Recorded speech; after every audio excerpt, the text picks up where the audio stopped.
This is the Fitzy and Whipper with Kate Ritchie podcast. What lengths has someone gone to secure a job? And this is you got to stand out from the pack these days. You can't be so vanilla anymore, can you? No way. You got to go in with an angle. Rocking up with a resume is just not good enough anymore. It's really tough. Job interviews suck. Do you know some of the classics that I've seen is where someone will say, you know, they send in a shoe, but it's just one shoe. And they go, if you want the other one, give me 5 minutes of your time. That's not bad. Yeah, so that's the only way to get the pair of shoes. Some of the other crazy ideas job seekers have used over the years is wearing a costume, hiring a skywriter. A guy over in the States hired a skywriter and told during the job interview, he said, look, sorry, but have you seen the rainbow outside? And took the guy outside and he said, it's totally blue sky. It's totally clear. Where's the rainbow? And he goes, oh, what's that up in the sky? He said, and it just said, give me the job. Wow. That's pretty good, isn't it? Don't you think? I mean, if you flew one past on a banner just saying hire me, that would be awesome. Sending food or a hamper to the employer. Well, I think Matty de Groot did that. He was trying to get out of here for years and was sending food to Channel 7 to try to get a job there. Flowers to receptionists. He was very busy. Creating your own website. whyyousshouldhireme.com. That's not bad. Hand delivering a resume, sending a singing telegram. This is my favourite. Hiring a mariachi band. Oh my God. But if you're there in the office and everyone's trying to work and some guy comes in and he's got 3 trumpeters behind him, are you not going to go, get out? Mate, it's just a job at Bunnings. You've got it. What about magic?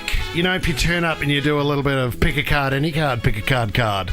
Do you know, everyone likes a bit of magic. Would that work? That would work. I like that. I really like it. This one is a belter, though, because... I mean, this was a while ago now when Fred Again was here, but there was a guy that's just put up on the internet that he secured 4 tickets to Fred Again in Sydney, and we know how hard those tickets would get. I think there was millions of people trying to... Oh, it was wild, wasn't it? Obtain those tickets.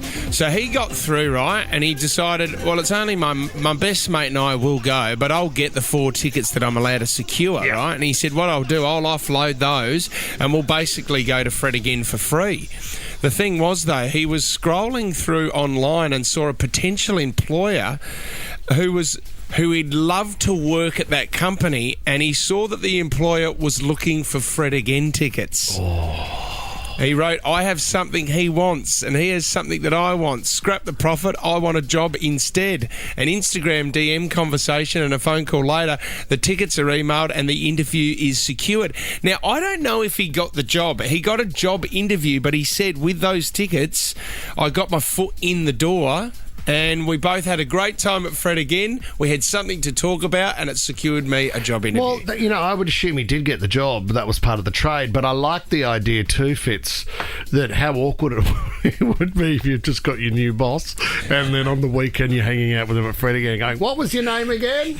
It's Fred. Fred Again. How good is this? That the employer did say, if they can get these if you can get these tickets in my hands, imagine what this kid could do for my business. Wow, is this illegal? Like, is bribery at a job interview illegal? Like, if it was a real estate agent, you said, hey, get that house across the line for this price, and I'll give you Fred Again tickets. That's illegal, but for a job interview, is it just clever?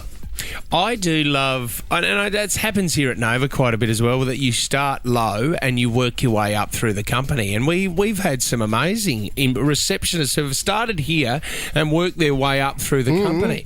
If you're prepared to do the hard yards and start low and then work your way up, you can get into the company that way. Oh my God, Tom was in the mail room, weren't you? Tom was a Casanova. You used to hand out cans of Coke with your top off, Tom. Yeah, but I started volunteering, so I just wasn't paid. And then eventually, if you hang around long enough, they'll give you a job. So you start low and you can, sort of 10 years, 15 years later, you can still be low. Well, when the probation finally lifts, guys, for me on this show. Should we stop for a moment and say, did you know, Fitz, yesterday, Tommy ticked over 15 years with the Nova Network. Well, isn't that? It's not about me, guys. And he got given a silver bowl. Yeah, I was very excited. It's wonderful to have been with you for so long, guys. Well done. And it is obviously my last day today. So, Jess, what did you do? You had a story about where did you apply for? Yeah, you guys know how much I love music. And Yeah, before yeah. I worked here, I was desperate to work at Sony Music, and I finally secured myself an interview.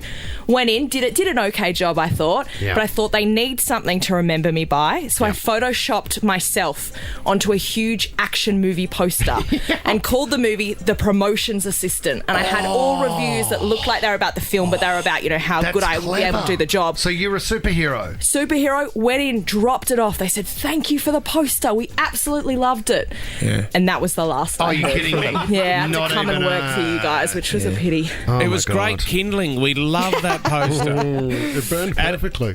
Adam in Peakhurst, what did you do to get the job, Adam?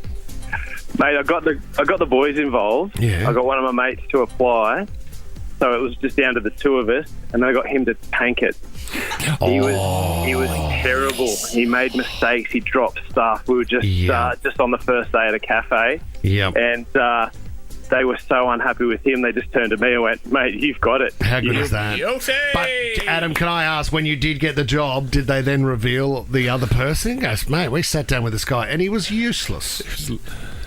No, I got the full story when I went out for a review with him later. Yeah, that's right. That is What a great brilliant. stitch-up. That's what mates are for. Fits in Whipper with Kate Ritchie is a Nova podcast. For more great shows like this, download the Nova Player via the App Store or Google Play. The Nova Player.